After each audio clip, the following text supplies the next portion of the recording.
ఎన్నికల్లో భారతీయ జనతా పార్టీ బాగా ఫోకస్ చేసిన స్టేట్ తమిళనాడు. మామూలుగా ఫోకస్ చేయలేదు, పెద్ద రిస్క్ తీసుకొని ఏడీఎంకేతో పొత్తు పెట్టుకోకుండా ఏడీఎంకేతో విడగొట్టుకొని విడిగా పోటీ చేసింది తమిళనాడులో.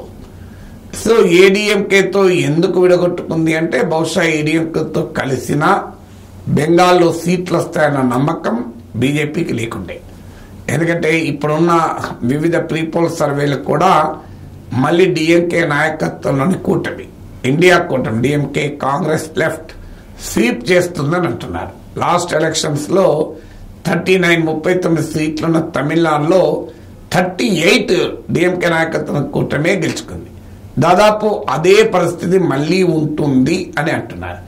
అందువల్ల ఎలాగూ ఏడీఎంకేతో కలిసిన తమకు సీట్లు పెరిగే అవకాశం లేనప్పుడు తమకు కానీ ఎన్డీఏకు కానీ ఎందుకు కలవాలని నిర్ణయం బీజేపీ తీసుకుంది. మీకు అందుకు కాంట్రాస్ట్ ఆంధ్రప్రదేశ్లో కూడా బీజేపీ చాలా లేట్ చేసింది. తెలుగుదేశంతో కలిస్తే తనకు కపుల్ ఆఫ్ ఎంపీ సీట్స్ వస్తాయి, ఎన్డీఏకు వస్తాయి అనే నమ్మకం కలిగాకనే బీజేపీ టీడీపీతో కలిసింది. అందువల్ల తమిళనాడులో ఆ నమ్మకం కలగలేదు గనక ఏడీఎంకేతో కలవలేదు. ఇక రెండవ కారణం కూడా ఏంటంటే తమిళనాడులో ఏడీఎంకే డిఎంకే 2 ప్రాంతీయ పార్టీలు ఉన్నాయి. అవసరం వస్తే రేపు నిజంగానే 200 సీట్లే బీజేపీకి వస్తే, 200 అరౌండ్ 200 వస్తే ఏడీఎంకేను ఆల్రెడీ వదిలేశారు కనుక డిఎంకేను కలుపుకునే ప్రయత్నం కూడా చేస్తుంది. అందుకే మీకు మోడీ 2014లో బాగా ఉపయోగించిన 2G కేసును కూడా కంప్లీట్ గా క్లోజ్ చేసింది బీజేపీ. 2G స్పెక్ట్రమ్ కేసులో ఎవరికి ఏ శిక్ష పడలే. 2G కేసు కాంగ్రెస్ ఎదుర్కోవడానికి చాలా పవర్ఫుల్ ఆయుధము. 2014 ఎలక్షన్ లో మోడీ పవర్ఫుల్ గా వాడాడు. మీరు గమనించండి, ఇప్పుడు ఆ 2G గురించి మోడీ ఒక్క మాట కూడా అనడం లేదు. కారణం ఏంటంటే ఈ 2G కేసులో కాంగ్రెసే కాదు డిఎంకే వారు కూడా అందులో నిందితులు. అందుకే డిఎంకేకి హర్ట్ అవుతుంది గనక 2G గురించి కనీస ప్రస్తావన కూడా మోడీ చేయడం లేదు. మీరు ఎక్కడా క్యాంపెయిన్ లో 2G గురించి మాట్లాడతలేదు. 2014లో అదే ప్రధాన ఎజెండాగా ఉండే. అందువల్ల 2G కేసు పైన ఎవరు దోషి కారని లోయర్ కోర్టు తీల్చినా దాన్ని హయ్యర్ కోర్టులో ఛాలెంజ్ చేసి 2G కేసులో దోషులకు శిక్ష పడేలా ప్రయత్నం కూడా చేయలేదు. మీరు గమనించండి ఎక్కడా కూడా. కారణం ఏంటి అంటే డిఎంకేను రిజర్వ్ లో పెట్టుకున్నది. వాస్తవంగా ఆంధ్రప్రదేశ్ లో కూడా అదే పని చేస్తుంది బీజేపీ.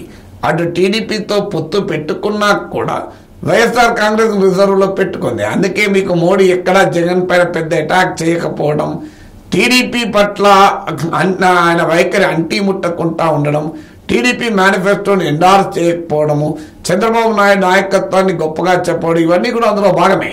సో అందువల్ల భారతీయ జనతా పార్టీ తమిళనాడులో ఎలాగూ ఏడీఎంకేతో కలిసిన సీట్లు రావని గుర్తించింది గనక తనకు కానీ ఎన్డీఏకు కానీ అనవసరంగా పొత్తు పెట్టుకుని ఏం లాభం, ఇండివిజువల్ గా పోటీ చేసి తన సీట్లు వచ్చినా రాకపోయినా ఓటింగ్ పెంచుకుంటే వచ్చే అసెంబ్లీ ఎన్నికల్లో ఏడీఎంకేతో కలిసే పోటీ చేయొచ్చు, లేదనుకుంటే విడిగా పోటీ చేయొచ్చు.